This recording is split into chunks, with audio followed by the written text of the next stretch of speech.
Gauden egoeran egonda, aldi bat baino gehiago ikasleak izaten ditugu bai gelan eta bai bertze batzuk etxean ere bai. Honen inguruan hainbat irakaslek galdetu didatea posible den monitorean egiten dena baitere partekatzea ikasleekin.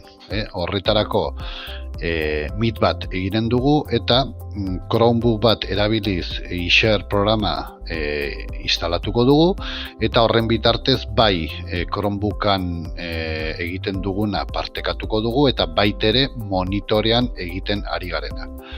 Ikasleak sartzekin partekatuko dugu, aurkeztuko dugu guk egin beharrekoa eta hortarako pantalla osoa aukeratuko dut.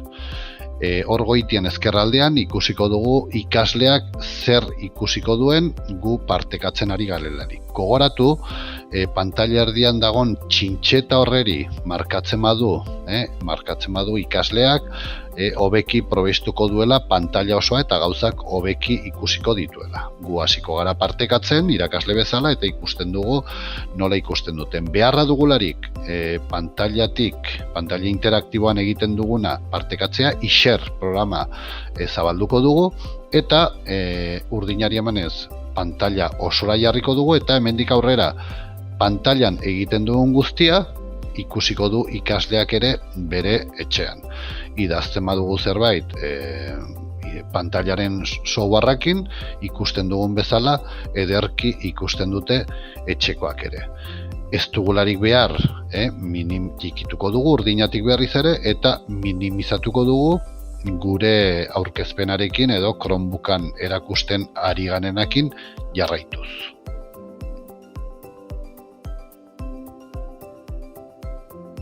Hau egiteko beharrezkoak diren pausuak ikusiko ditugu.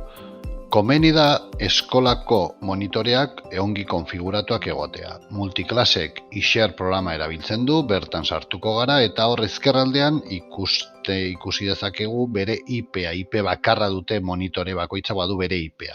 Atzendo azkeneko 8.000 hori lehenbiziko 4 blokeak lirateke. Komeni da konfigurazioan sartu eta izen ulergarri bat jartzea zerrendan aurkezten dugulari jakiteko ze pantalla den. Oroitu, gauza gordetzeko kasu honetan 2 klik eman behar dugula eta gordeko ditu. BenQ monitoreak berriz, bertze software bat erabiltzen du baino iSharekin ere kompatiblea dena, install iShare da. Funtzionamendua berdintsua, jarriko dugu konfigurazioan eta izena urratuko dugu eta izen politago bat jarriko diogu. IP-ari dagokionez, hemen 4 blokeak daude eta IP horren bitartez ere ikusiko dugun bezala konektatzeko aukera izango dugu.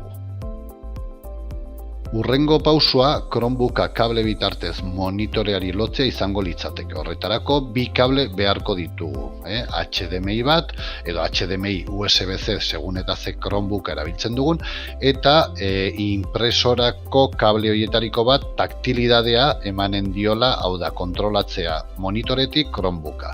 Garrantzitsuena, aukeratzen ditugun portuak zenbaki berdina izatea. 2 aukeratzen badugu HDMI-rako, 2 ere aukeratu beharko dugu impresoraren kablearen dako. Azkeneko pausua, iShare programa gure Chromebookean instalatzean oberrana gure perfilean izango litzateke. Bere orrialdeara joanen gara eta hor sistema eragile ezberdinen programak ikusiko ditugu. Gure kasuan Chromebook dunez, Chromera joanen gara eta kasu honetan estentzioez aplikazio gisa instalatuko dugu. Instalatuta gero ikusi nahi badugu non gelditu den, ezkerraldetik aplikazioen kajoiera joanen gara eta azkeneko aldean ikusiko dugu hor instalatua. Lehenbiziko aldiz irekitzerakoan, berak izen bat jartzen digu nahi baduzue, alda dezakezu edo ez du garrantzirik. Hori egin eta gero, programak gauden eskolan aurkitzen dituen monitore guztiak aurkeztuko dizkigu. Izena, kasu honetan ongi daude konfiguratuak, nire kasua 202 da, konektatuko naiz, eta 2 aukera ematen dizkit.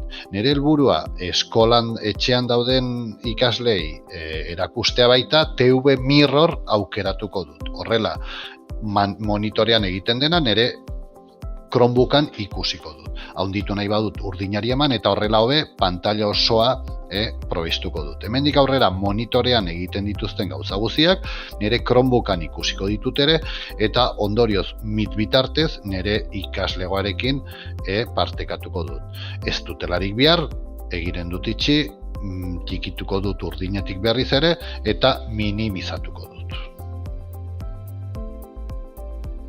Izan daiteke gure monitorea aurkezten digun zerrenda horretan ez egotea.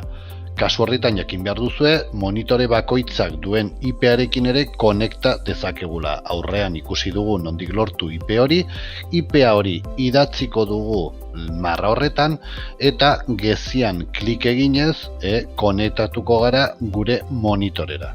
Kasu honetan ere TV Mirror aukeratuko dugu, eta aukeratu eta gero aurreko kasu berdinean egongo ginen.